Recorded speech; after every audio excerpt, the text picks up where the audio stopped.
Assalamu alaikum dear students, welcome to the 10th lecture of MDCAT Chemistry। बेटा आज का जो हमारा टॉपिक है डेट इज गैस लॉज। इस लेक्चर के अंदर हम सबसे पहले स्टैंडर्ड टेम्परेचर और प्रेशर के बारे में पढ़ेंगे। उसके बाद बॉयल्स लॉ और चार्ल्स लॉ को डिटेल में स्टडी करेंगे and at the end of lecture will discuss about absolute zero. So let's start. Values of standard temperature and pressure. बेटा स्टैंडर्ड टेम्परेचर क्या होता है और स्टैंडर्ड प्रेशर क्या होता है, इसके लिए बेटा आपको ये तो वैसे भी पता है कि स्टैंडर्ड टेम्परेचर पहले नीचे देख लें बेटा। स्टैंडर्ड टेम्परेचर की जो वैल्यू होती है बेटा ये होती है 0 डिग्री सी, ये 273 केल्विन, ये फ़ारेनहाइट में 32 डिग्री फ़ारेनहाइट। इस टेम्परेचर को हम बोलते हैं स्टैंडर्ड टेम्परेचर। ये डिग्री सी में भी गिवन हो सकता है, ये केल्विन में भी हो सकता है या फ़ारेनहाइट में भी हो सकता है। ओके। सिमिलरली जो हमारे पास वन प्रेशर और उसके इक्विवेलेंट जितने भी आपके पास बाकी यूनिट्स हैं, 1 atm, 760 millimeter of mercury, 76 centimeter of mercury, 760 torr, 10, 13, 25 pascal और न्यूटन पर मीटर स्क्वायर, या फिर इंजीनियरिंग वर्क्स वाला यूनिट 14.7 psi। तो बेटा ये सारे के सारे आपके पास जो यूनिट्स हैं ये आपके पास स्टैंडर्ड प्रेशर को इंडिकेट करते हैं। तो स्टैंडर्ड किसी भी यूनिट के अंदर गिवन हो बेटा, जब 1 atm और 0 डिग्री सी को किसी भी यूनिट में लिख दिया जाए तो उसको हम कहेंगे स्टैंडर्ड टेम्परेचर एंड प्रेशर या फिर STP। तो ऊपर वाला जो MCQ है उसको देखें। सो 273 केल्विन, 0 डिग्री सी 273 केल्विन ही होता है, ठीक है। 1 मिलीमीटर ऑफ मर्करी, ये बात गलत है बेटा, 760 होनी चाहिए, इसका मतलब ये वाला नहीं है। ओके। ऑप्शन बीटा में आए 0 केल्विन, नहीं जी ये बात भी गलत हो गई, पहली बात ही गलत है तो गलत है, दूसरे को चेक करने की जरूरत नहीं है, बेशक दूसरा ठीक है। 0 केल्विन ये वाली बात भी गलत है अगेन। 273 केल्विन ठीक है जी, 0 डिग्री सी हो गया। 760 मिलीमीटर ऑफ मर्करी ये भी ठीक है, तो option delta is the right answer. तो आपने स्टैंडर्ड टेम्परेचर को भी चेक करना है, स्टैंडर्ड प्रेशर को भी चेक करना है और वो ऑप्शन टिक करना है जहां पे आपके पास स्टैंडर्ड टेम्परेचर और स्टैंडर्ड प्रेशर की वैल्यूज 0 डिग्री सी या 1 atm हो या इनके इक्विवेलेंट किसी और यूनिट्स में। डन। नेक्स्ट जी, नेक्स्ट है बेटा गैस लॉज। अगर हम गैस लॉज को देखें तो सबसे पहली बात यह है कि applicable to gases only. Gas laws जो हैं वो सिर्फ और सिर्फ गैसेस पर अप्लीकेबल हैं, सॉलिड्स या लिक्विड्स पर अप्लीकेबल नहीं है या प्लाज्मा पर अप्लीकेबल नहीं है।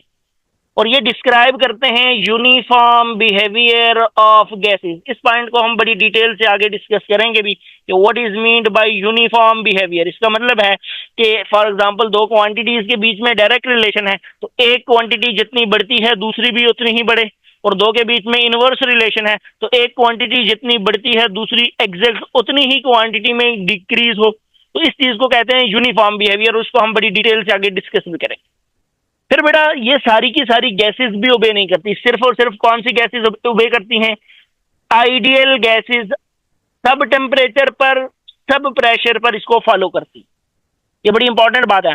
आइडियल गैसेस गैस लॉज को ओबे करती हैं और वो तमाम conditions of pressure and temperature पर आइडियल गैसेस जो हैं वो गैस लॉज को ओबे करें, जबकि रियल गैसेस जो हैं वो गैस लॉज को ओबे करना शुरू करेंगी, will be close to obeying gas laws only at high temperature and low pressure, जबकि वाइस वर्सा में वो इसको ओबे नहीं करेंगी। अगर ये नहीं आप ये कह दें high pressure and low temperature तो फिर बेटा रियल गैसेस लो टेम्परेचर और हाई प्रेशर पे गैस लॉज को ओबे नहीं करती। अब बेटा आपके जहन में यहाँ पे एक सवाल आ रहा होगा और इंशाल्लाह हम नेक्स्ट लेक्चर के अंदर रियल गैसेस और जो आइडियल गैसेस हैं उनके बीच में एक कंपैरिजन भी ड्रॉ करेंगे और उनके बीच में डिफरेंशिएट भी करेंगे। लेकिन यहाँ पे ऑन लाइटर नोट में आपको ये बता दूं कि you personally have two images, one what your parents think you are and second what you actually are. What your parents think you are is an ideal situation and what you actually are is a real situation. That's the difference between real gases and ideal gases. आपके parents को लगता है कि आप सारे rules मान के चलते हैं, सारी बातें ओबे करते हैं, लेकिन एक्चुअल में आप कितनी एक ओबे करते हैं, that is something real.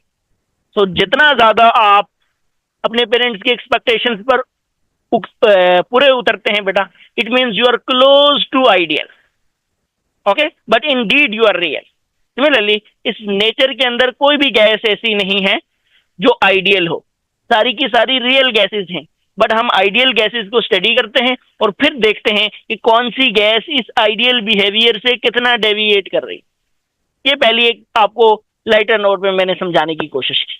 दूसरा बेटा, आइडियल गैस उस गैस को कहते हैं जिसके मॉलिक्यूल्स के बीच में कोई फोर्सेस ऑफ अट्रैक्शन ना हो, जबकि रियल गैसेस में दो वेरी वीक होती हैं लेकिन गैस मॉलिक्यूल्स के बीच में फोर्सेस ऑफ अट्रैक्शन होती हैं। या फिर आइडियल गैस उस गैस को कहते हैं जिसका एक्चुअल वॉल्यूम नेग्लिजिबल हो as compare to the total volume of gas या टोटल वॉल्यूम ऑफ कंटेनर, लेकिन रियल गैसेस में ये एक्चुअल वॉल्यूम जो होता है, though it's very very small but it is not negligible. Okay, चले जी बेटा, इस चीज को आगे नेक्स्ट लेक्चर में इंशाल्लाह हम डिस्कस भी करेंगे बड़ी डिटेल से इन दोनों पॉइंट्स की मदद से। तो बेटा गैस लॉज की तरफ वापस आते हैं। तो गैस लॉज, कोई भी एक गैस लॉ है बेटा, वो चार वेरिएबल्स की बेसिस पर बनता है। मैंने नीचे लिखे हैं 4 वेरिएबल्स। पहला है n यानी number of moles of gas, दूसरा है प्रेशर यानी P, तीसरा है वॉल्यूम ऑफ गैस यानी V, और फिर टेम्परेचर ऑफ गैस यानी T। अब बेटा गौर से देखें तो कोई भी गैस लॉज में दो चीजें कांस्टेंट होंगी, दो के बीच में रिलेशनशिप होगा। जैसे कि मैं आपको एग्जांपल दे देता हूं, बॉयल्स लॉ है आपके पास। बॉयल्स लॉ के अंदर आप देखें तो मैं क्या कहता हूं कि volume is inversely proportional to pressure, लेकिन यहाँ पे ये उस वक्त पॉसिबल है जब नंबर ऑफ मोल्स और टेम्परेचर कांस्टेंट हो। अगर आप बात करें चार्ल्स लॉ की, तो बेटा चार्ल्स लॉ में आप देखें तो volume is directly proportional to temperature. ये तब पॉसिबल है जब बेटा नंबर ऑफ मोल्स और प्रेशर क्या हूं, कांस्टेंट हूं। अगर आप बात करें एवोगैड्रोज लॉ की, तो एवोगैड्रोज लॉ ये तब अप्लीकेबल है जब आपके पास क्या है, Avogadro's law, volume is directly proportional to number of moles, जब बेटा टेम्परेचर और प्रेशर दोनों कांस्टेंट हो। क्लियर हो गया? इसका मतलब है कि ये चार क्वांटिटीज में कोई सी दो के बीच में रिलेशनशिप होगा, दो कांस्टेंट होंगी। डन? कोई सी दो के बीच में रिलेशनशिप होगा और दो कांस्टेंट होंगे। चलें जी, मूव करते हैं नेक्स्ट। बॉयल्स लॉ क्या होता है जी? बॉयल्स लॉ, बॉयल्स लॉ की बेटा डेफिनेशन ये है। अगेन मैंने आपको बताया कि दो चीजें कांस्टेंट होंगी, अभी पीछे बात भी की कि नंबर ऑफ मोल्स और टेम्परेचर कांस्टेंट हैं और volume is inversely proportional to pressure, ये भी डिस्कस भी कर चुके।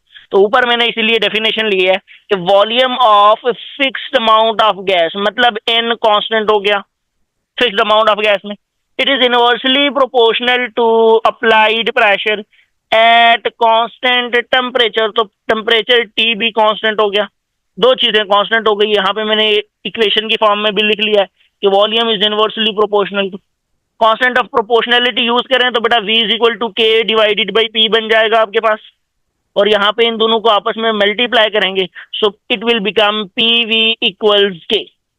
डन? ये जो K है इसको कहते हैं बेटा proportionality constant for Boyle's law. Clear हो गया? और ये जो प्रोपोर्शनैलिटी कांस्टेंट है बेटा, ये हमेशा अगर number of moles of gas और टेम्परेचर कांस्टेंट हो। फॉर एग्जांपल मैं आपको यहाँ पे थोड़ा सा आगे लेके जाऊंगा, यहाँ पे देख ले बेटा इस ग्राफ में। तो ये आपके पास एक प्रेशर की वैल्यू गिवन है और एक बेटा वॉल्यूम की वैल्यू गिवन है। Same is here, same is here, same is here and same is here. ये डिफरेंट वैल्यूज मैंने दे रखी हैं। ये सारी की सारी वैल्यूज 1 मोल ऑफ गैस पे हैं और 25 डिग्री सी पे हैं, यानी ये दोनों चीजें कांस्टेंट है। आपके पास क्वांटिटी ऑफ गैस या quantity of ideal gas B बेटा कांस्टेंट है, आपने उसके मोल्स या मॉलिक्यूल्स बढ़ाए या कम नहीं की, ना बढ़ाए ना कम किए। टेम्परेचर भी कांस्टेंट है, तो इन दोनों को अगर मल्टीप्लाई करो तो बेटा आंसर आएगा 4। इन दोनों को भी मल्टीप्लाई क्या है, सॉरी 2 आएगा। इन दोनों को मल्टीप्लाई करो तो आंसर आएगा 2। यहाँ पे भी आंसर 2 आएगा, इधर भी 2 आएगा, इधर भी आंसर क्या आएगा, 2 आएगा। इसका मतलब है the product of pressure and volume is always a constant quantity, is always constant अगर आपके पास टेम्परेचर और number of moles of gas constant हो। डन? इसका ये चीज है बेटा PV इज इक्वल टू। यहां से मैं लिख सकता हूं बेटा कि ये जो आपके पास है K, ये प्रोपोर्शनैलिटी कांस्टेंट है, तो इसकी वैल्यू किन किन चीजों पे डिपेंड करती है बेटा? एक तो ये डिपेंड करती है बेटा, यानी number of moles of gas पे भी बात हुई भी, या अमाउंट ऑफ गैस पे या मैस ऑफ गैस पे। एक ही चीज है बेटा, मोल से मैस निकल सकते हैं, मोल से मॉलिक्यूल्स निकल सकते हैं, या अमाउंट ऑफ गैस भी कह सकते हो। तो ये जब चेंज करेंगे तो के की वैल्यू चेंज होगी, अदरवाइज के की वैल्यू आप देखें अगर वो मोल्स नहीं चेंज किए तो हर केस में 2 वैल्यूज आ रही। सिमिलरली जब आप टेम्परेचर चेंज करेंगे तो के की वैल्यू चेंज होगी, या फिर units of pressure and volume, यानी पहले आपने प्रेशर एटीएम में लिया है, वी वॉल्यूम डीएम क्यूब में लिया है तो वैल्यू कुछ और आएगी, प्रेशर टॉर में ले लिया, वॉल्यूम सीएम क्यूब में ले लिया तो वैल्यू कुछ और आएगी। तो जैसे ही आप यूनिट्स ऑफ प्रेशर और वॉल्यूम चेंज करेंगे तो वैल्यू ऑफ के क्या हो जाएगी, चेंज। और चौथी चीज है बेटा नेचर ऑफ गैस, यानी गैस जो है आपके पास वो आइडियल गैस है या रियल है। तो आइडियल होगी तो बेटा वैल्यू सेम आएगी, रियल होगी तो सेम नहीं आएगी। डन। तो इन 4 चीजों पे बेटा आपके पास वैल्यू डिपेंड करेगी, आगे डिटेल में इनको डिस्कस भी करेंगे। इसी चीज को अगर मैं 2 कंडीशंस पे लगाऊं बेटा, फॉर एग्जांपल जब पहली बार मेरे पास प्रेशर था 8 तो वॉल्यूम था 8 एटीएम तो ये था 0.25। जब मैंने प्रेशर कम किया 4 एटीएम किया तो ये बेटा बढ़ गया और ये हो गया 0.5। तो इस कंडीशन को मैं कह देता हूं बेटा, इस केस में मेरे पास क्या था P1 V1 और इसका आंसर क्या आता है K। इस केस में भी मैं कह सकता हूं बेटा P2 V2, इसका आंसर आएगा K। तो जब P1 V1 is equal to K है, P2 V2 is equal to K है, तो फिर मैं ये कह सकता हूं कि बेटा P1 V1 is equal to P2 V2। यहां से बहुत ज्यादा न्यूमेरिकल्स आएंगे बेटा, और इसी चीज को मैंने अरेंज करके यहाँ पे ऐसे लिखा है कि P1 divided by P2 is equal to V2 divided by V1। Done. चलें जी बेटा आगे मूव करेंगे, इंशाल्लाह साथ साथ डिस्कस करेंगे। If the pressure of an ideal gas is quadrupled, quadrupled का मतलब होता है 4 गुना बढ़ाना, एट कांस्टेंट टेम्परेचर। बेटा एक आइडियल गैस का आपने बेटा क्या किया, जो प्रेशर था उसको 4 गुना बढ़ाया तो इसके वॉल्यूम पर क्या फर्क पड़ेगा। तो बेटा अगर गैस का जो मैस है वो सेम है तो हम कहेंगे कि ये 4 गुना क्या हो जाएगा, कम हो जाएगा। लेकिन चूंकि अगर इस पूरी स्टेटमेंट को देखें आप तो यहाँ पे कहीं भी नहीं लिखा हुआ कि the volume of fixed amount of gas, pressure of fixed amount of ideal gas. उसने कहा एक आइडियल गैस का, प्रेशर की बात नहीं की, तो हम लिहाजा कुछ भी नहीं कह सकते, हम कहेंगे ये अनप्रिडिक्टेबल है, डी डेल्टा है। तो लिहाजा गौर से कीजिएगा, आपने बगैर सोचे समझे किसी भी आंसर को टिक नहीं करना जब तक कंडीशंस पूरी ना हो। Done. Next, there are 2 containers A and B having same amount of gas. अब उसने बात कर दी है जी fixed amount of gas. 2 container हैं, एक ए और एक बी, दोनों के अंदर अमाउंट ऑफ गैस क्या है, सेम है, एट सेम टेम्परेचर, टेम्परेचर भी दोनों का सेम है, जितना इसका टेम्परेचर है इतना ही दूसरे का है। If the pressure in container A is 2 times the pressure in container B, बेटा अगर इसका प्रेशर 2 गुना ज्यादा है, लेट से इसको ए कह दो इसको बी कह दो, इसका प्रेशर 2 गुना ज्यादा है, इसका प्रेशर 2 गुना कम है, बी का प्रेशर 2 गुना कम है, ए का प्रेशर 2 गुना ज्यादा है। वो पूछ रहा है कि वॉल्यूम ऑफ ए और बी में क्या रिलेशनशिप होगा। तो सीधी बात है बेटा, जिसका प्रेशर ज्यादा है उसका वॉल्यूम कम होगा 2 गुना, यानी जो आपके पास वी बी होगा that will be equal to V A होगा। वॉल्यूम जो ए का होगा बेटा वो कम होगा, किसके इक्वल, बी के वॉल्यूम को से 2 गुना कम होगा। So V A is equal to V B by 2। तो ये अल्फा ऑप्शन है आपके पास बेटा। डन। या फिर आप इसको इस वैल्यू के अंदर ये P1 V1 P2 V2 में पुट करके भी सॉल्व कर। नेक्स्ट वही बात आ गई बेटा, फैक्टर्स अफेक्टिंग वैल्यू ऑफ के। सबसे पहली चीज है नंबर ऑफ मोल्स या अमाउंट ऑफ गैस। जैसे जैसे आप number of moles of gas, mass of gas या अमाउंट ऑफ गैस या number of molecules of gas बढ़ाएंगे वैसे वैसे वैल्यू ऑफ के बढ़ेगी। अगर आप यहाँ पे ग्राफ देखें, उस ग्राफ में एक्स एक्सिस पे या तो आप प्रेशर लेंगे या वॉल्यूम लेंगे, और वाई एक्सिस पर के लेंगे, पीवी इज इक्वल टू के, वो कांस्टेंट लेंगे। पीवी का मतलब होता है के, ये ले लो या ये ले लो, एक ही बात। तो प्रेशर वर्सेस पीवी या के, और बेटा जो आपके पास वॉल्यूम वर्सेस के है, यहाँ पे भी देखो तो मैं कह सकता हूँ बेटा इस रिलेशन से P is directly proportional to K, V is directly proportional to K. Pressure बढ़ाएंगे तो के बढ़ेगा, वॉल्यूम बढ़ाएंगे तो के बढ़ेगा, हर 2 केसेस में बढ़ रहा है। पहली केस में अगर आप देखें तो अगर आपके पास यहाँ पे देखो बेटा टेम्परेचर कांस्टेंट है और वॉल्यूम कांस्टेंट है, मतलब ये वाली बात तो खत्म हो गई। इसका मतलब है ये वाला लगेगा, pressure is directly proportional to value of K. जैसे जैसे आप बेटा अमाउंट ऑफ गैस बढ़ाएंगे तो number of molecules of gas बढ़ेंगे, वॉल्यूम सेम है तो प्रेशर बढ़ जाएगा, और जब प्रेशर बढ़ेगा तो के की वैल्यू क्या हो जाएगी, इंक्रीज हो जाएगी। यानी यहाँ पे मैं लिख देता हूँ कि प्रेशर बढ़ेगा which is directly proportional to K, इसलिए के। तो बेटा अगर आप गौर से देखो तो मैं यहाँ पे लिख देता हूँ N1 पे अगर ये वैल्यू थी के की, तो N2 पे ये वैल्यू होगी, N3 पे ये होगी। N1 की वैल्यू आप 1 मोल कह दो, N2 की 2 मोल कह दो, N3 की 3 मोल कह दो। ये के की वैल्यू या पीवी की वैल्यू आहिस्ता आहिस्ता बढ़ती जाएगी। यहाँ पे मैं लिख भी देता हूँ बेटा, N1 is less than N2 is less than N3। Done.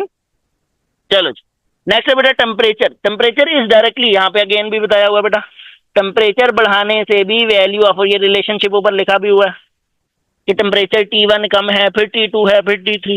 तो अगर number of moles of gas और प्रेशर सेम होंगे तो जैसे आप टेम्परेचर बढ़ाएंगे वॉल्यूम ऑफ गैस बढ़ जाएगा। तो यहाँ पे हम लिखेंगे V is directly proportional to Q।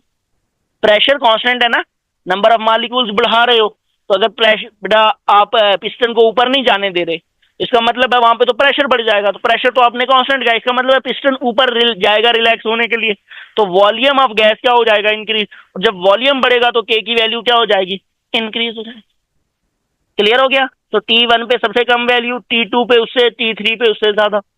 Similarly units of pressure and volume, ये अभी पीछे डिस्कस कर भी चुके हैं कि अगर आपके पास प्रेशर ATM में है और वॉल्यूम DM क्यूब में है तो आपके पास जो भी आएगा उसके यूनिट्स क्या होंगे, पीवी। फॉर एग्जांपल 2 आ रहा था, सो प्रेश पीवी आ गया था हमारे पास 2 ATM DM क्यूब।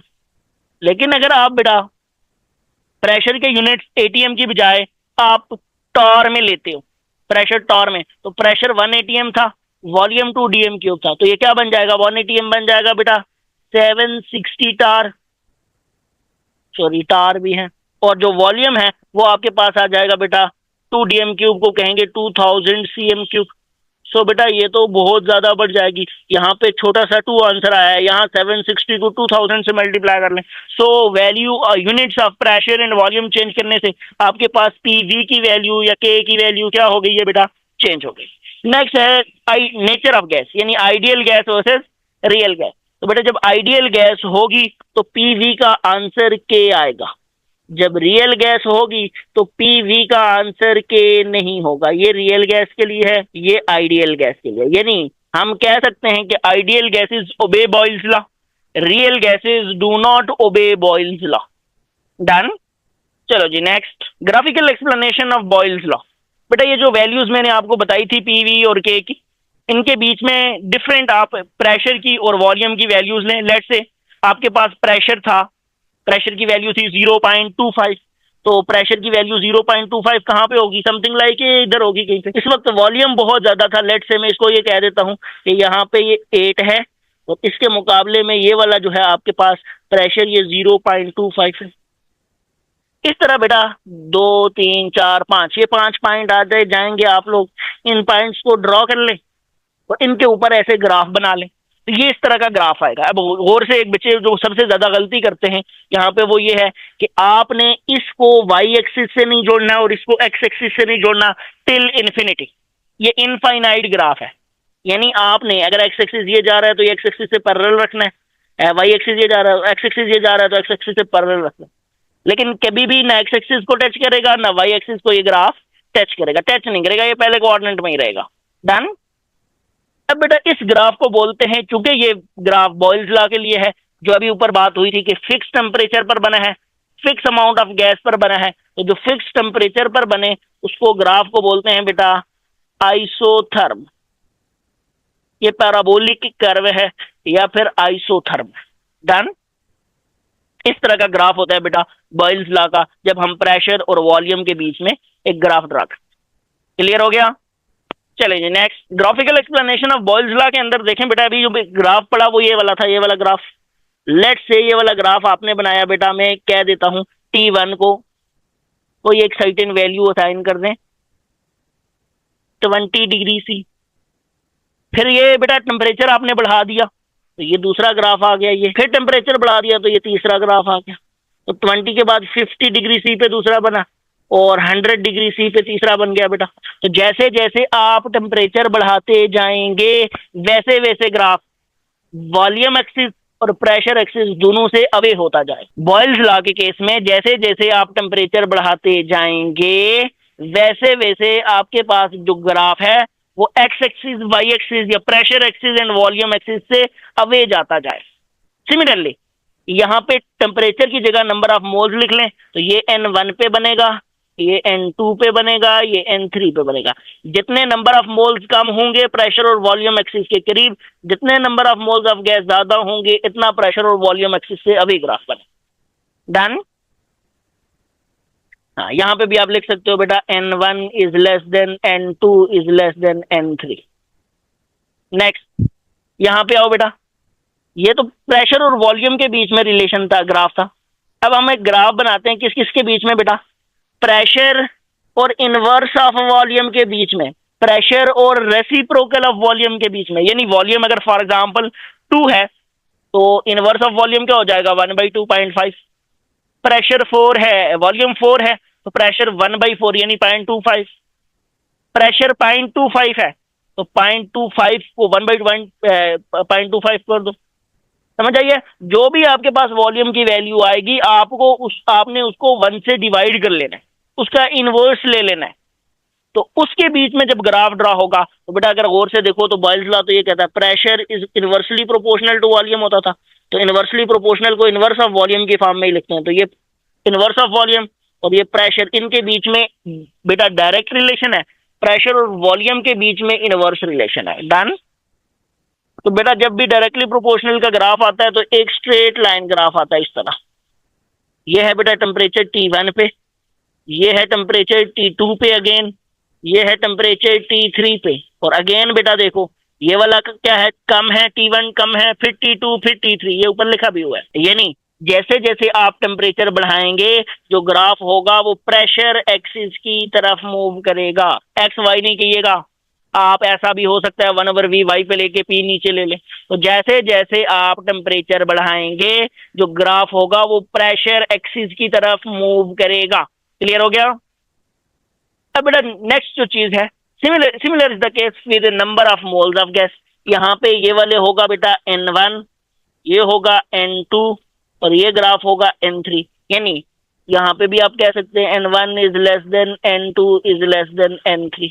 तो जैसे जैसे number of moles of gas बढ़ाएंगे वॉल्यूम जो आपका ग्राफ है वो प्रेशर एक्सिस की तरफ बढ़ेगा, मूव करेगा। ओके, नेक्स्ट तीसरा ग्राफ देखें, वही वाला जो अभी पीछे डिस्कस भी किया, PV और PRV के बीच में। तो बेटा टेम्परेचर T1 पे K की वैल्यू कम होगी, T2 पे उससे ज्यादा, T3 पे उससे ज्यादा। सिमिलरली N1 पे कम, N2 पे उससे ज्यादा, N3 पे उससे ज्यादा। तो जैसे जैसे नंबर ऑफ मोल्स बढ़ाएंगे तो ग्राफ ऊपर मूव करेगा, नंबर ऑफ मोल्स कम करेंगे तो ग्राफ नीचे मूव करेगा।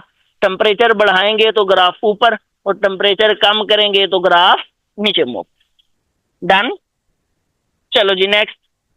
अब बेटा एक काम करें, ये जो प्रेशर वॉल्यूम ग्राफ बनाया था यही ग्राफ बनाना है, बट आपने ये जो P है प्रेशर था उसकी जितनी भी वैल्यूज आपको गिवन थी वो टेबल में उन सब का लॉग ले लें तो ये बन जाएगा लॉग ऑफ P, और जो वॉल्यूम की वैल्यूज थी उसका भी लॉग ले लें तो बन जाएगा लॉग ऑफ V। अब आपने करना यह है कि लॉग ऑफ P और लॉग ऑफ V के बीच में बेटा जो ग्राफ बनाना है, तो ये जो ग्राफ होगा बेटा बस वही उसी तरह इनवर्सली प्रोपोर्शनल का ग्राफ ही बनेगा, बट अब ये वाई एक्सिस को भी टच करेगा, ये एक्स एक्सिस को भी एक सर्टेन पॉइंट पे टच करेगा। यानी ये एक वो वाला इनफाइनाइट ग्राफ था, ये फाइनाइट ग्राफ बन जाए। क्लियर हो गया। ये वो y is equal to -mx plus c type graph बन जाएगा। यहाँ पे मैं लिख भी देता हूँ जो आपने वो आर्हीनियस इक्वेशन में पढ़ा था। डन। नेक्स्ट अगेन बेटा ये वाला जो ग्राफ आपने पढ़ा है ये वाला, ये नंबर 3 पे, इसको देख लो, ये एरो की डायरेक्शन में। यहाँ पे PV था तो आप log ऑफ PV ले लें, और यहाँ पे प्रेशर या वॉल्यूम था तो log ऑफ P या log ऑफ V ले लें। तो उस केस में भी बेटा जो ग्राफ होगी वो आपके पास अगेन स्ट्रेट लाइन ही आएगी। डन। और इस वाले ग्राफ को अगेन आप log लेके इधर देख लें कि एक तरफ आप ले लें log ऑफ P और एक तरफ log of inverse of volume, यानी जो प्रेशर था उसका log ले लें और जो इनवर्स ऑफ वॉल्यूम निकाला था वॉल्यूम से उसका log ले लें, इनवर्स ऑफ वॉल्यूम का, वॉल्यूम का नहीं। उनके बीच में ग्राफ ड्रा करेंगे।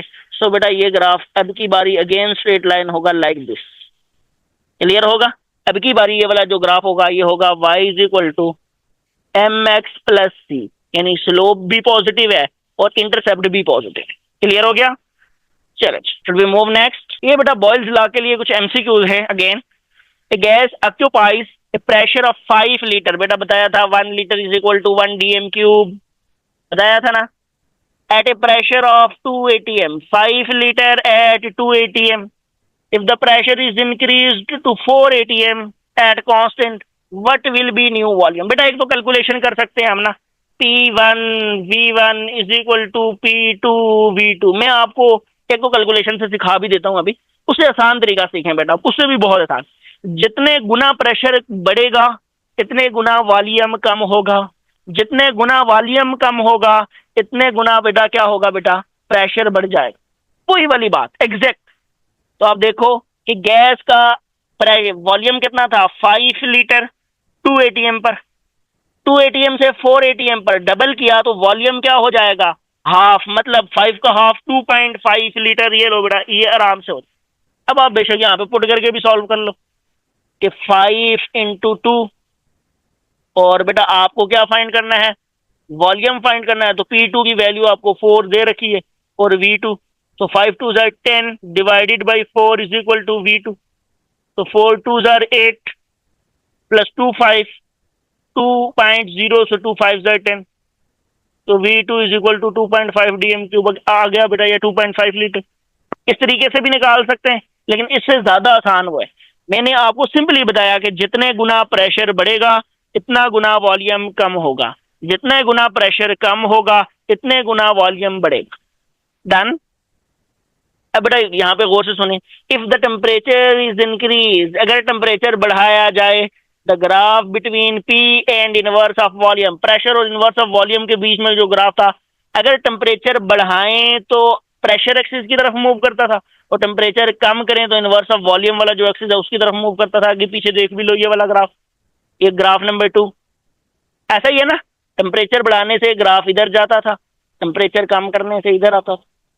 चलो जी, तो बेटा ये मूव करेगा, move away, sorry move towards pressure axis. So बेटा मूव टूवर्ड्स प्रेशर एक्सिस, बीटा ऑप्शन है आप। क्लियर हो गया? नेक्स्ट है बेटा चार्ल्स लॉ।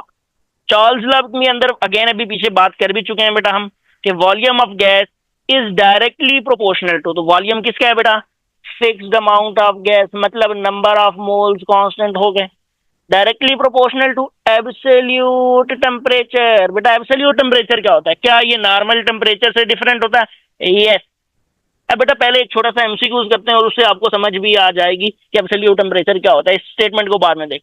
तो मुझे बताएं, विच of the following is a value of absolute temperature, alpha, beta, Charlie, delta. Alpha है बेटा 40 केल्विन, बीटा है बेटा -273.16 डिग्री सी, फिर है बेटा चार्ली जो है वो आपके पास है 0 डिग्री सी, और जो डेल्टा है बेटा है वो है 32 डिग्री फ़ारेनहाइट।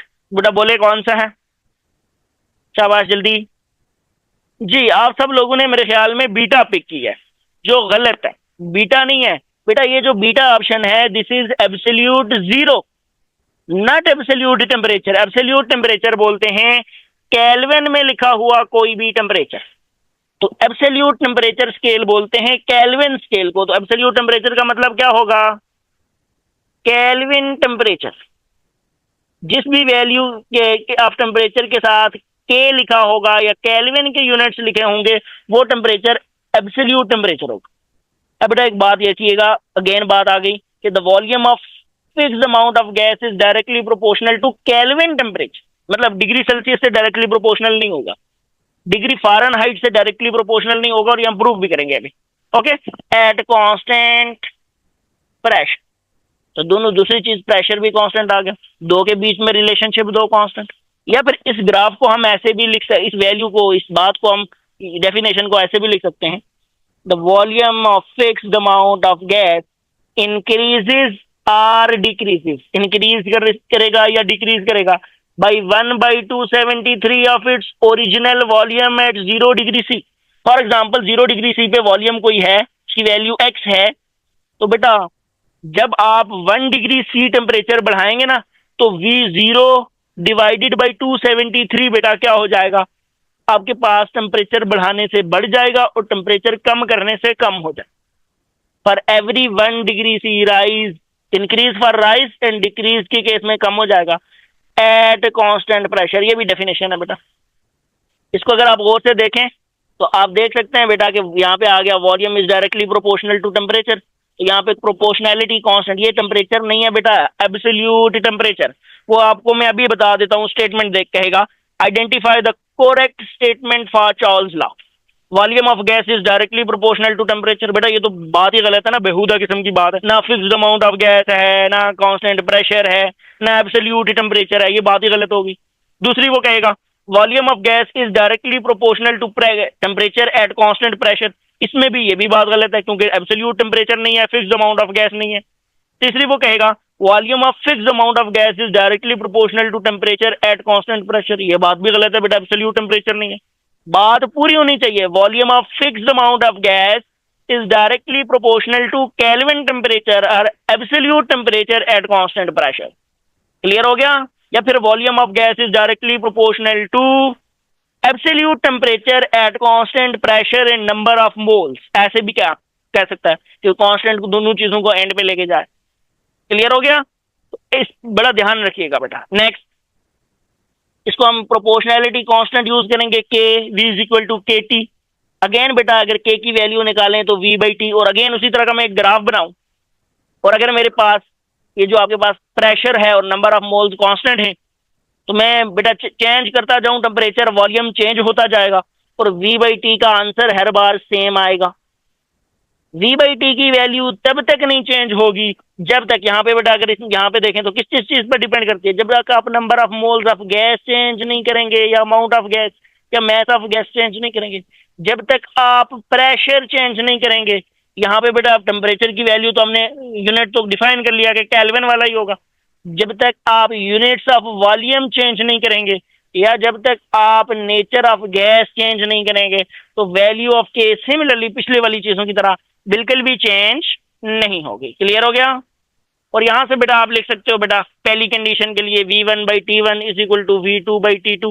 बेटा पेपर में आपको कंफ्यूज करने के लिए कहा जाता है which of the following is the correct form of a correct mathematical expression for Charles law.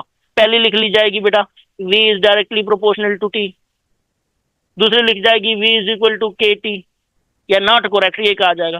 तीसरी लिख ली जाएगी बेटा, ऐसे लिख सकते हैं, ये क्रॉस मल्टीप्लाई करो तो ये बन जाएगा V1 T2 is equal to V2 T1, तो ये भी तो करेक्ट है।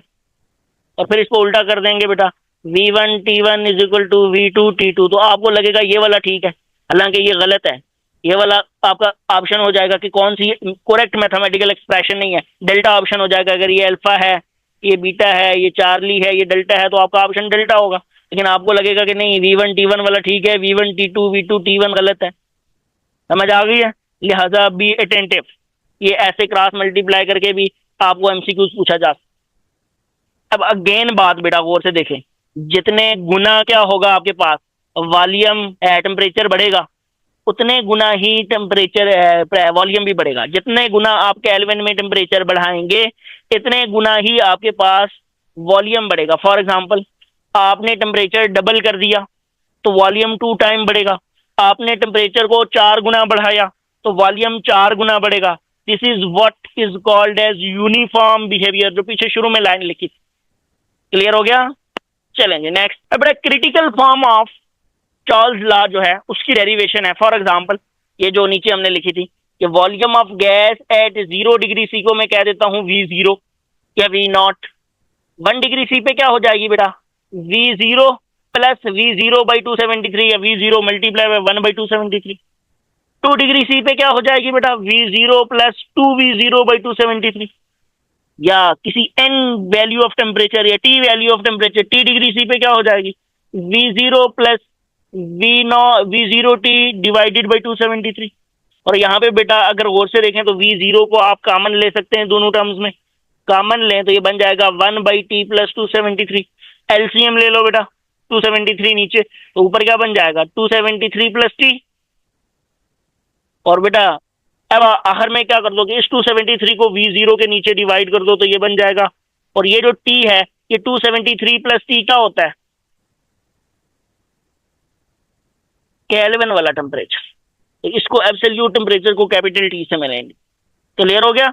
इसीलिए हम कहते हैं कि volume of gas is directly proportional to absolute temperature. अब बात समझ आई एब्सोल्यूट टेम्परेचर की बात क्यों लिखी हुई है। डन। तो जब तक आप बेटा यहाँ पे गौर से देखें V/T is equal to K में, या फिर V1 divided by T1 is equal to V2/T2 में, ये जो टेम्परेचर है ये आप केल्विन में पुट नहीं करेंगे, आपको सेल्सियस में दे दिया है कन्वर्ट करके, तो तब तक V1/T1 is equal to V2/T2 answer आएगा ही नहीं, यानी चार्ल्स लॉ वेरीफाई नहीं होगा।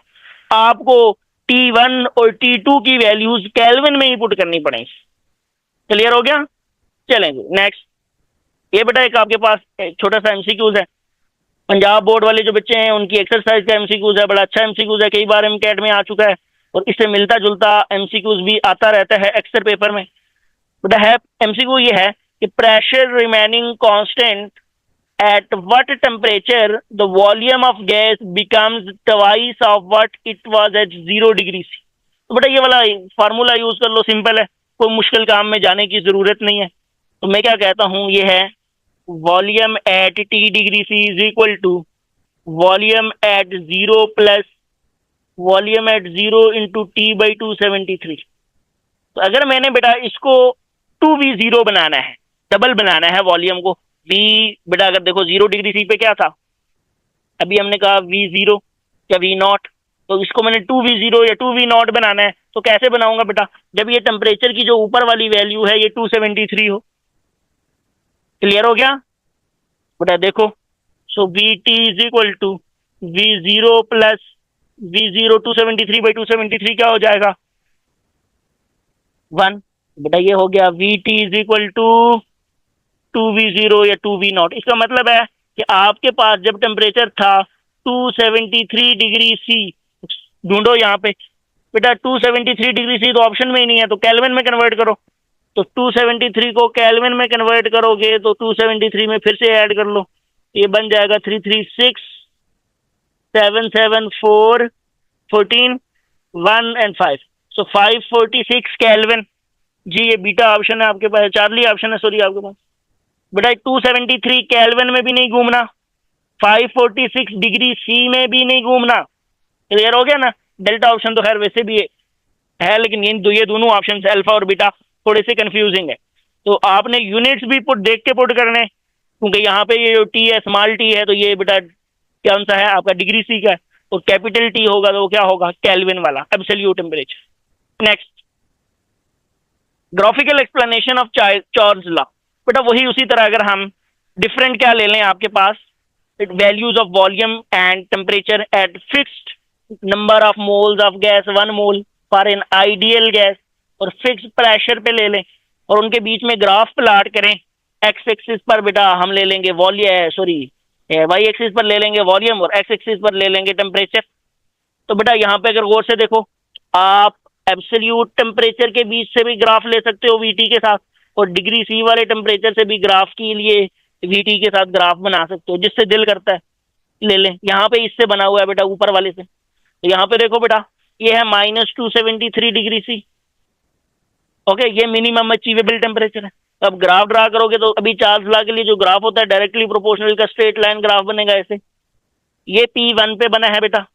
इसी तरह एक ग्राफ बनेगा P2 पे, P3 पे, तो आप देखोगे कि P1 की वैल्यू छोटी है फिर P2 से, और P2 की वैल्यू छोटी है, यानी जैसे जैसे आप प्रेशर बढ़ाते जाएंगे ये जो ग्राफ होगा ये वॉल्यूम एक्सिस की तरफ मूव करेगा, और जैसे जैसे आप प्रेशर कम करोगे बेटा ये आपके पास टेम्परेचर एक्सिस के करीब है। डन। दूसरी बात बेटा आप नंबर ऑफ मोल्स भी तो कांस्टेंट है, तो अगेन आप नंबर ऑफ मोल्स के हिसाब से भी देख लो, ये है बेटा N1, ये है N2, ये है N3। जैसे जैसे नंबर ऑफ मोल्स बढ़ाओगे आपके पास वॉल्यूम एक्सिस की तरफ, और जैसे जैसे नंबर ऑफ मोल्स कम करोगे तो आपके पास टेम्परेचर एक्सिस की तरफ। अगेन मैं कह सकता हूँ कि N1 is less than N2 is less than N3। Done. ये आपके पास बेटा ग्राफिकल एक्सप्लेनेशन थी for Charles law. Next, absolute zero. What is absolute zero बेटा? आसान बात बेटा, एक था एब्सोल्यूट टेम्परेचर, वो था केल्विन टेम्परेचर। केल्विन स्केल में 1 kelvin, 2 kelvin, 3 kelvin, 4 kelvin, 5 kelvin, कोई भी वैल्यू लिखी हुई है, वो एब्सोल्यूट टेम्परेचर ही है। एब्सोल्यूट जीरो क्या है? एब्सोल्यूट जीरो है जीरो ऑन केल्विन स्केल। आसान शब्दों में मैं क्या कह सकता हूं? Zero on kelvin scale. जब केल्विन के स्केल पर जीरो आ जाए ना, वैसे केल्विन तो 273 से शुरू होता है, लेकिन जब इसको कम करो वापस में नीचे -273 पे लेके जाओ तो जीरो बन जाएगा केल्विन। तो बेटा जीरो ऑन केल्विन स्केल जो होगा उसको बोलेंगे एब्सोल्यूट जीरो। तो जो एब्सोल्यूट टेम्परेचर है उसकी कोई भी वैल्यू हो सकती है बेटा। Never get confuse between absolute zero and absolute temperature. Clear हो गया? Absolute zero is a fixed value of temperature. Absolute temperature में केल्विन स्केल का सारा टेम्परेचर आएगा। डन। अच्छा जी, लोएस्ट टेम्परेचर, ये वो लोएस्ट टेम्परेचर है at which the volume of gas hypothetically becomes zero. अभी मैंने कहा ना बेटा कि volume is directly proportional to temperature, हमने चार्ल्स लॉ के पढ़ा एब्सोल्यूट टेम्परेचर। तो जैसे जैसे आप टेम्परेचर कम करेंगे वॉल्यूम कम होता जाएगा। बेटा टेम्परेचर करते जाओ, एक वक्त आएगा कि वॉल्यूम ऑफ गैस, हम हाइपोथेटिकली कहते हैं, होता तो ऐसा पॉसिबल नहीं है, लेकिन हाइपोथेटिकली कहते हैं कि टेम्परेचर एब्सोल्यूट में केल्विन स्केल में कम करते जाएं तो हमारे पास 0 केल्विन पर पहुंच के वॉल्यूम ऑफ गैस क्या हो जाएगा बेटा? जीरो होगा। ऐसा हम हाइपोथेटिकली कहते हैं, ऐसा रियल में होता नहीं है। इवन अभी तक ये टेम्परेचर अचीव ही नहीं हुआ, अभी हम पढ़ेंगे अभी। ओके बेटा, ये इसकी डेफिनेशन थी। ये होता है बेटा, अभी मैंने बताया 0 केल्विन, केल्विन में जीरो हो गया। हाँ, अब बेटा ये नहीं है कि एब्सोल्यूट जीरो को हमेशा केल्विन में ही लिखा जाएगा, इसको डिग्री सी में भी लिखा जा सकता है, इसको डिग्री फ़ारेनहाइट में भी लिखा जा सकता है। सो डिग्री सी में ये होता है -273.16 डिग्री सी, और फ़ारेनहाइट में होता है -459.67 डिग्री फ़ारेनहाइट। आपको बेटा यूनिट कन्वर्जन के लिए ये फार्मूलाज तीनों गिवन है। Kelvin is equal to centigrade plus 273, यानी डिग्री सी के अंदर आप 273 ऐड कर दो तो केल्विन वाली बात बन जाएगी। बेटा degree C is equal to 5/9 into Fahrenheit -32, और degree Fahrenheit is equal to उल्टा कर दो बेटा 9/5 इंटू डिग्री सी प्लस 32। बेटा इसी फार्मूले को रीअरेंज कर लो तो ये बन जाएगा। चलो next, it is the lowest temperature. ये सबसे कम टेम्परेचर है, इससे कम टेम्परेचर हो ही नहीं सकता बेटा। दिस इज हाइपोथेटिकल टेम्परेचर, ये हाइपोथेटिकल है, रियल टेम्परेचर नहीं है। This is the coldest value of temperature. ये ऐसी बातें पूछी जाती हैं बेटा। अब आपके जहन में आ रहा होगा कि कोल्डेस्ट वो है जो अचीवेबल हो। बेटा हाइपोथेटिकली अगर कोई कहे कि इनमें से कौन सा कोल्डेस्ट है तो आपने क्या कहना है? अगर उसमें एब्सोल्यूट जीरो है तो उसे ही पिक करना है, उसमें नहीं जाना कि ये तो अचीव ही नहीं हो सकता। डन। या लोएस्ट ये अचीव ही नहीं हो सकता, अचीवेबल पूछा हुआ है। आपको नॉर्मल पूछा है कि जब तक मेंशन नहीं है।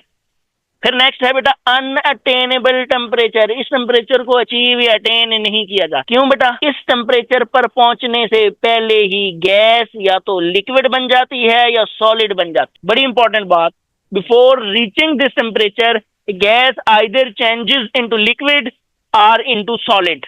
ओके, इस टेम्परेचर पर law of conservation of mass obey नहीं होता। बेटा ये वही बात है, वॉल्यूम ऑफ गैस जीरो हो गया, चीज एग्जिस्ट ही नहीं करेगी। जब चीज एग्जिस्ट ही नहीं करेगी, मैथ है ही नहीं, तो law of conservation of math क्या हो गया? वायलेट हो गया। Done. Should we move next? चलो जी, ये कुछ एब्सोल्यूट जीरो के बारे में मजीद बातें लिखी हुई हैं कि एब्सोल्यूट जीरो पे वॉल्यूम ऑफ गैस क्या होता है? Hypothetically zero. अभी मैंने बताया मॉलिक्यूलर मोशन सीजेस। बेटा मॉलिक्यूल की मोशन इंतहाई कम हो जाती है, वेरी वेरी वेरी लो। हम ये कहते हैं कि होती नहीं है, सीज हो जाती है, स्टॉप हो जाती है। वैसे मॉलिक्यूलर मोशन सीज करना तो नामुमकिन है, लेकिन हम इसको हाइपोथेटिकली कहते हैं। ओके, नेक्स्ट है बेटा velocity of molecule is equal to zero. वही वाली बात ऊपर वाली, मोशन वेलोसिटी से ही होती है।